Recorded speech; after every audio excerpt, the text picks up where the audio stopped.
আমি ওলালোঁ জালুকবাৰীলৈ বুলি। স্মিতা আহি আছিলে, সেইখন বাছতে আমিও উঠিলোঁ। বাছৰ পৰা নামি আমি খোজকাঢ়ি গৈছোঁ টেম্পুত উঠিবলৈ। আৰে এইটো কি, আমাৰ হাতত দেখোন কেক। আমি গৈ আছোঁ প্ৰিয়ংকাহঁতৰ ঘৰলৈ। প্ৰিয়ংকাৰ আজি বাৰ্থডে, সেইকাৰণে আমি বাৰ্থডে চেলিব্ৰেশ্যন কৰিব আহিলোঁ। আৰু গৈ পোৱাৰ লগে লগে ইমানখিনি বস্তু দিলে, খাইকে পেট ভৰিয়ে গ'ল।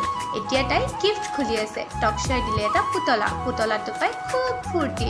শিখাওঁতে দিলে এটা গণেশৰ ফটো, আৰু আমি দিলোঁ এটা বেগ, কাণফুলিৰ পেকেট আৰু ব্ৰেচলেট, আৰু এখন সৰু কিউট আইনাও দিছোঁ।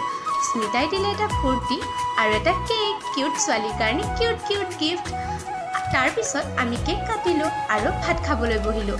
খুৰীয়ে বহুত ধুনীয়া বস্তু বনাইছিলে, খাই একদম টেষ্টি লাগি গ'ল। খাই বৈ আমি অলপ নাচিলোঁ, অলপ ফূৰ্তি কৰিলোঁ। তাৰপিছত আমি নিজৰ ৰুমলৈ বুলি ওলালোঁ। তেনেহ'লে আজিলৈ মোৰ ভিডিঅ'টো বাই বাই।